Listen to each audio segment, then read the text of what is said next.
So this is a model of the graving dock, or Drydock, over in Esquimalt, which was built after British Columbia had joined Confederation, or the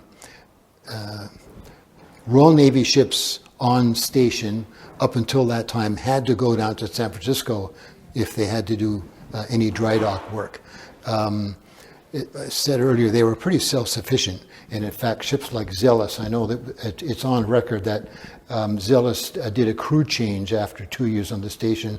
She sailed down to the Panama Isthmus, and at that time there was rail transport across the isthmus, so a replacement crew from the Royal Navy came across, and the people who had been out here for 2 years went east and went home to England. In order to make the Pacific Squadron a little more self-sufficient, the Admiral here had pushed for a dock where ships could be repaired. There were groundings. They also needed to clean the bottom periodically. These ships at that time had carried copper sheathing if they were wooden ships, or many of these ships were now being built of iron. So they had to have their bottoms cleaned to get rid of teredo worms and barnacles, and just to do routine inspections.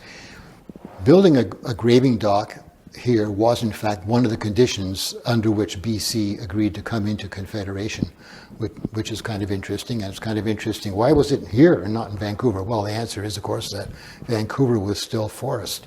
And I think when BC joined Confederation in 1871, there were something like 13,000 people in Victoria, but there were a couple hundred over in Moodyville.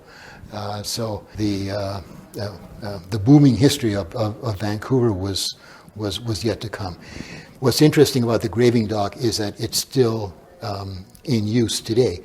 This model is of HMS Cormorant, one of the vessels on the Pacific Station. She was the first to dock there. There are many pictures showing this. This old pump house is still in existence.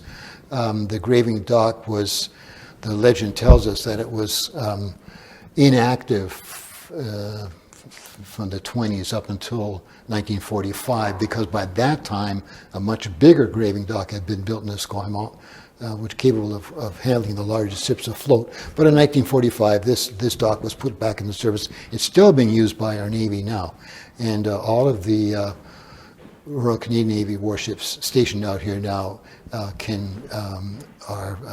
of a size that they can use this dock, and it's very convenient because it's right in the dockyard where it's adjacent to the various workshops and repair facilities.